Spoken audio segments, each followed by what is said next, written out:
good evening, good afternoon, and good night. Depends wherever you are in the world. Dr. Barry, London of News in Melbourne. And have I got some news for you guys tonight. I'm going to talk about how not to pay unlawful fines. Because they're created by unlawful people, corporations. Now, before I go there, we've got to go back to the beginning, because there are two sides to everything. A coin, a story, the good, the bad. Let's go back to Rome. I'll just put the Colosseum up there so that it gives you an idea that it did exist, right? When there was many gods, Christians came along and said there was only one God. And that caused so much unrest that there was a lot of problems in that Colosseum in relation to Christianity. I mean, they had a fish called dugong, and it even continues today when you see the bishops and the Pope. They have a hat, and they call it a mitre, and that's in the shape of a fish's head. The god was dugong. So these traditions have carried on, so it's not fiction. But in common law and I call it fictional law or statute law made by men for the purpose of making money, and that's basically what it's all about, making money, and it still is today. So when it started in Rome with Christianity, people didn't believe there was only one God. They said there was many gods, and as I said, a lot of people paid a very high toll for that belief. Today we have people who persist on statute law being the law. They will continue banging their heads off the brick wall, the same bricks. They don't even change wall, to continue taking cases. Now a case is an adverb, so it could be a suitcase, but just legal cases we'll call them, into these establishments which are completely rigged, and the outcome is a foregone conclusion, because any place, court, they call them courts, anytime you walk into one of these places, you're automatically guilty by turning up. Now there's ways and means of doing this, and you must inform them that you will accept their invitation on certain grounds. Now the certain grounds are very simple. Common law, on the other hand, is just ordinary people getting together, gathering together, and make a decision. Now we just heard a big case in America that's been going on for a while. A jury just convicted a woman. A jury of 12 people, because the people are the law. We have forgotten about juries here because they've got rid of them. They removed Queen Elizabeth II by the Act of 1986. Whitlam started that ball rolling. The Labour Party destroyed this country, and they're nothing more than a branch of the American party that started with the letter Delta. I've got to be careful what I say, but I should be in fantasy land, but I'm trying to stay out of fantasy land tonight. I'm just going to keep it simple. Well, the statute law issues you fines. Now, people want you to go to court. And I'd like you to remember only corporations and deceased estates. Now, a deceased estate is a person. A person is a corpse. A corporation means dead entity. That's why everything comes in capital letters when it's nasty. And on your grave, you really are dead by then, I hope, and you've got capital letters on there. So you're dead, deceased estate. And if you look up any of the statute laws now, if you go to the Supreme Court Library, which is a massive place and a very, very, very, very nice place indeed. I spent quite a bit of time in there with a few other people. It is full of statute books, full. I mean, really, that's why law school, you go for 3 or 4 years and you don't really learn much, because I've asked a lot of graduates and existing barristers very simple questions about the law, and because they've branched into different areas, they haven't got a clue. Which is fair enough. It's like medicine. There's only one human being, but they've got doctors for hearts and doctors for kidneys, and they've got doctors for everything else, instead of the holistic man or woman. So they've branched off. But common law is common to all. That's why it's called common. And it goes back to the old villages in England. I told you about the sheriff, which was the reef of the shire.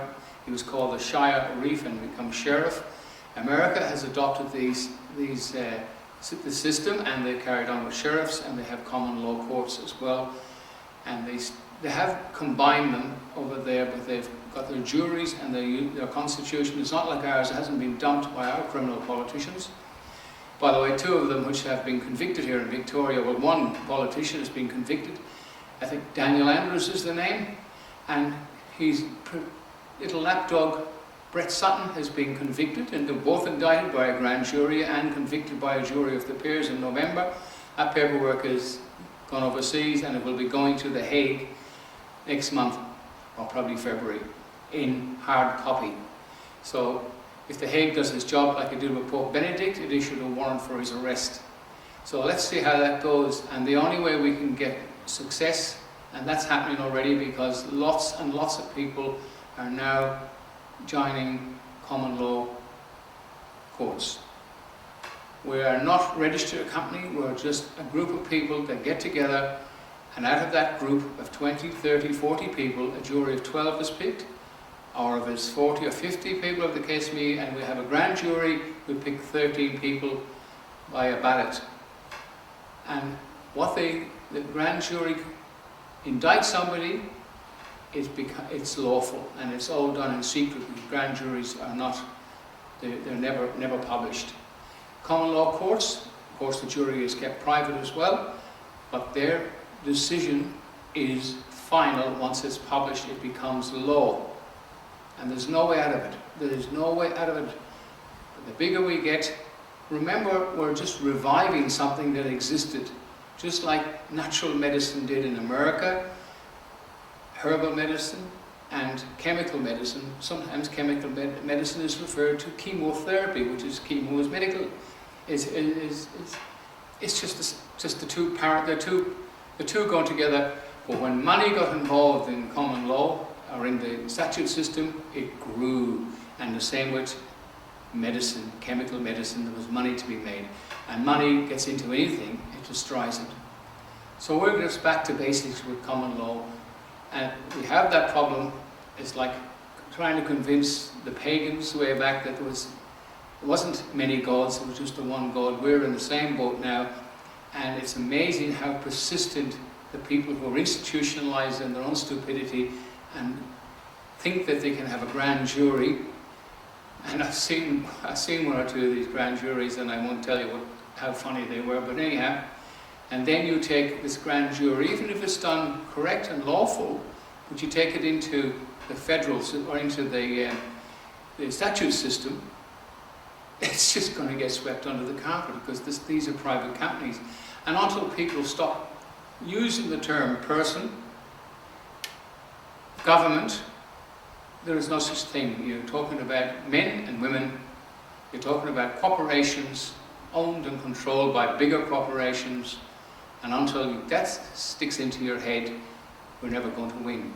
Now I'm going to show you some documents that I put together that you send the fines department, big fines. Now remember, we issued them with summons to court. They didn't turn up, but the jury convicted them, and they have since removed the infringement part of the court. The infringement court itself was a computer.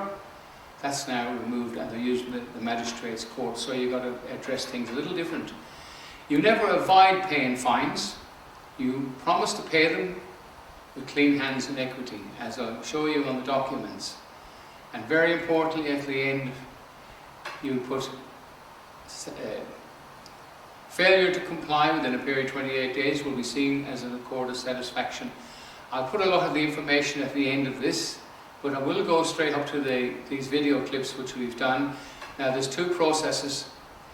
If they enforce you to contract, which is quite likely they will do, we send them a nice piece of paperwork that is going to cost them money.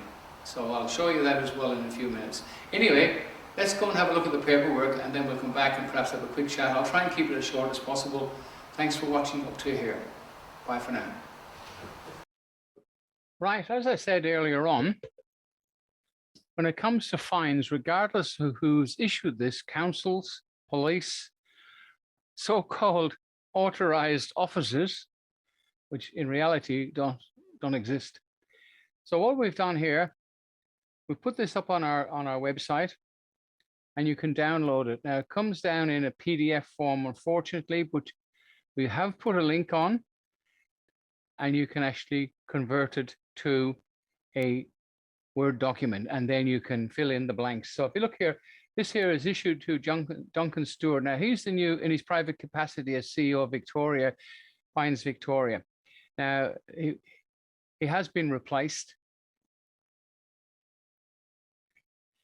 Now, again, I reiterate, if you like, do not ignore fines. Only fools and corporations go to court, and this is one of the best ways to get out of it. Avoid going to court at all costs. So you put your name in this little place here, and you promise to pay all alleged outstanding financial demands under full commercial capacity with clean hands in equity. Now, clean hands in equity means you haven't got no other tricks up your sleeve, you have no other fines elsewhere, you're not bankrupt, you've been honest with clean hands, and you're saying, I promise to pay, right? Now, they have to answer some questions, providing certain and not misleading disclosures to the following questions. So if they can't answer these questions, some they will be able to answer, but most they will not. Are you the CEO of the corporation Fines Victoria? Well, there's only one answer to that. Yes, he is. He may only be a temporary fixture. He may only be acting, but right now, in now time, he is the CEO. And then you ask him what authority he acts under. The state government is also a private corporation. The state, no lawful authority to make any demands. Queen Elizabeth II was removed by the Act, which I hate mentioning acts because acts should always be on a stage or on a court with her as a racket. Remember tennis rackets and stuff? Well, she was removed by that Act 1986, so there's no Queen. The Justice Act of 1914 was removed by Rob Hull here in Victoria. So these politicians are all criminals, all in there under false pretenses, hiding and concealing fraud and treason to a certain degree. Treason really can only be charged during a wartime. Right now, it's been removed by Gough Whitlam, removed it because he was committing treason when he tried to remove the Queen. But anyway, that's another story. Let's get on with this. Committing fire, concealing. Then you ask him, are you concealing the fraud? As CEO, can you provide evidence of a meeting of the minds giving Fines Victoria joinder and the right to contract? So did you have a conversation with the CEO saying, yes, I agree with your paperwork, I'm happy with it, and all this stuff? You never contact these people by phone under any circumstances. And if you have gone into a contract with one of their employees, which is just doing a job in there, there's a thing called a unilateral mistake. Unilateral mistake, you can download that on Google, and it will tell you that if you were not given full disclosure at the time, then it becomes ultra vires or void. So there's a unilateral mistake it comes under, right? Now then we also mentioned that it's an offense to demand money with menace, which it is. There's a number of acts which they believe in, and this is all part of an act. And remember, we're on the stage with these guys. Then I put down here, it could be seen on reasonable grounds the corporation Fines Victoria are trying to gain entry into the deceased estate of John Brown Doe, whatever the case may be, by fraud and deception. So you're asking that question, are they trying to do that? So they're not going to say yes, or they're not going to agree they're committing fraud, so they're just going to give up. I would be very surprised if you ever heard another word from these people ever again. The use of fictional names and fraud and claim of collection for equity with value of money contract is also crimes against the people. It's also fraud. Now, if they insist on a contract and they go ahead with it, in here is conditions of contract attached to this document. And now, if you notice that it's underlined, and anything underlined or in brackets or in a box is not part of this document. So you can actually autograph it, and you can send this as the principal for the deceased estate. Now, it's authorized by the the sheriff of the common law court. And if you go further down, we left a little bit more information for you down here. It's also the deputy sheriffs have these paperwork as well. But this bit here, this I'm going to highlight it, and I can highlight it. If you cut and paste this and put it into your web browser, it tells you about Pope Benedict and how he was taken down by common law. Spain issued or threatened the Catholic Church with taking liens on their property, but they went to the Hague and got an arrest warrant from the International Court of Justice in the Hague, and that's why he disappeared off the screen. And he's been a prisoner in the Vatican since 2013. Now, it's not funny, but the guy was convicted by the people, and the people are the power. Now, let's go and have a look at the other document that was created by Brendan, the deputy sheriff, and he's the one who came up with this brilliant idea. If they're going to contract, let them pay for it. Let's go to that document now. Brendan is the deputy sheriff, and this is his notice of prohibition and terms of engagement. So if they insist on having this contract, which, remember, there's been no meeting of the minds, and you haven't contracted them. In fact, you send the paperwork back and say no contract, and then if they persist, you send this paperwork to them. And it's the principal issue. This is maritime law. It's not something I like getting involved in, but this is a very important document that you send along with the common law document. So it goes to the police. It's also fines Victoria. So just read on it in the terms of, this is if you're assaulted by somebody, by the police or one of these so-called authorized officers. This is excellent. But the next bit is the most important bit. So let's just wind down to it. Now, this is what it's going to cost these corporations if they want to contract with you as a corporation. Remember, if you're a person, you're a corporation. And if you try to fight it as a man and woman and they persist, and you say, okay, then I'll accept your contract on these terms and these terms only. So if you read through this here, it'll tell you, you send this to them, you send the common law notice, and this goes with it. So if they want to be smart and they want a contract, it's going to cost them. So download this document. Remember, we'll put that little bit, it's on our website, clcaustralia.com. It's on you've seen it several times, it'll be up again. And this information will be at the end of the video itself. But anyway, send them this. This will upset them. You just got to go through this, verbal abuse, anything in here. It's all in here, the contract. Do you understand the terms of your engagement? So in other words, if they're going to force you into a contract, these are your conditions as the principal and the beneficiary for the deceased estate. Remember, it comes in capital letters. And they're not actually talking to you as a man or a woman, they're talking to you as a deceased estate, a dead entity, a corporation. And remember, in the law, nowhere will you find a man or a woman committing an offense. It's only a person. So read this carefully, memorize the bit at the top, which Brendan went to a lot of trouble getting people to remember it. In fact, I think he remembers most of it himself. Send this to them. And let's see how they cope. If you actually get a reply, I didn't say that at the other end. It's very, very important. Failure to comply within a period of 28 days. That's on the other document. And I'll just clip back to that to show you that bit, because that is very important. It must be in that. Okay, I forgot to mention after when I said, now remember, you've sent this document and the conditions of contract. Should they insist, if they're foolish enough to insist, they won't. Now, dear Mr. Duncan, you don't have to put dear in, but Mr. Duncan Stewart, failure to reply within a period of 28 days will be seen as an accord of satisfaction. Now, that's their law. That's the statute law. You've given them 28 days to reply. And if they don't reply to this document and the other document within 28 days, the contract is null and void. They can't contract. They can't answer the questions. So lawfully, and that terrible word legally, it can be seen there's no further action to be taken. If they try to do further action after that, they're breaking the law themselves, which I'm sure they don't mind. But anyway, get these documents off to these galars, get them sorted out. And if you have any further problems with him, then we'll issue that the CEO fines Victoria like we did with the last one, which is gone. We will take him to court as well, and we'll find him some money. If the jury says he's guilty, there's a case to answer, and the jury finds him money, we will go down the track of recovering that money either by lien or other means.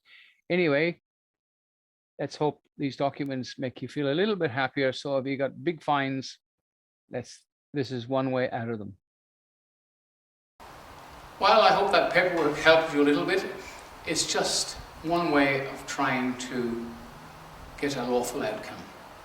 Because if you've been fined $20,000 for opening your barber shop or your restaurant, I mean, really, the whole thing is corporations have no right. And authorized officers, you have to ask these people by who authorized them. I mean, there's no queen. Delegation of power is gone. A corporation has no right to command any man or woman to do anything. So they're breaking the law of fact.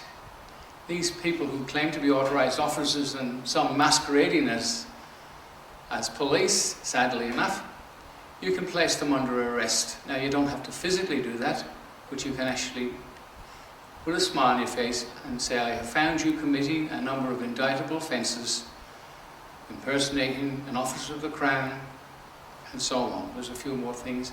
And then you can issue to the common law court a summons to come to a jury of their peers. The jury makes the decision whether they're guilty or not guilty.